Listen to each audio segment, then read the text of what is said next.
Ustadz, bagaimana jika ada yang menganggap bahwasanya hujan itu membawa musibah? Tentang hujan yang demikian, tentu kita harus melihat dari berbagai perspektif dulu. Yang pertama, tentu saja perspektif bahwasanya sebagai seorang muslim kita harus menganggap hujan itu adalah bagian dari kenikmatan. Kalau kita bersyukur atas nikmat itu, kita akan mendapatkan pahala dan akan dilipat gandakan kenikmatan itu. Yang pertama, kita harus menganggap tetap bahwasanya hujan itu sebagai nikmat.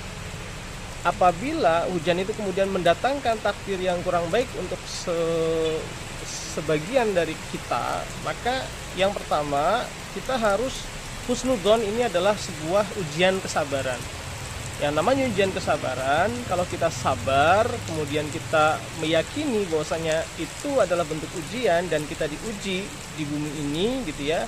Kemudian kita lulus dari ujian itu dengan bersabar, maka di situ juga pahala.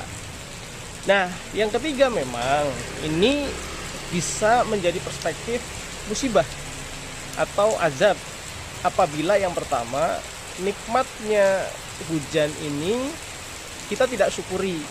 Orang yang tidak mensyukuri nikmat Allah disebut orang yang kufur nikmat, bahkan jatuhnya bisa istidraj. Karena nikmat itu sesungguhnya sejatinya istidraj itu kan nikmat yang merupakan adab gitu ya. Atau yang kedua, karena terlalu banyak dosa yang dilakukan oleh manusia ya. Apa saja dosa itu? Baik itu dosa yang terlibat secara langsung maupun tidak langsung.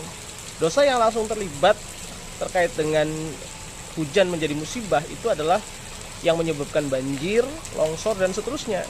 Ya, tahu sendiri kan, berarti penggundulan hutan, kemudian adanya pembalakan liar dan seterusnya, itu dosa yang dilakukan secara langsung yang menjadikan hujan itu musibah. Ada dosa yang secara tidak langsung ya, tetapi Allah tetapkan itu sebagai bagian dari azab. Contoh misalnya adalah dosa-dosa zina dan riba.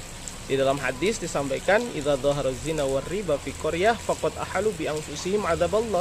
Jika ada zina dan riba pada suatu wilayah yang terlihat zahir, maka Allah telah menghalalkan bagi tempat itu untuk diberikan azab. Nah, maka untuk memahami hujan ini ya kita harus melihat dari banyak perspektif. Ya, kita lihat dulu, kita telaah dulu, kemudian kita pikirkan dulu. Allah memberikan kita akal untuk kita memikirkan itu.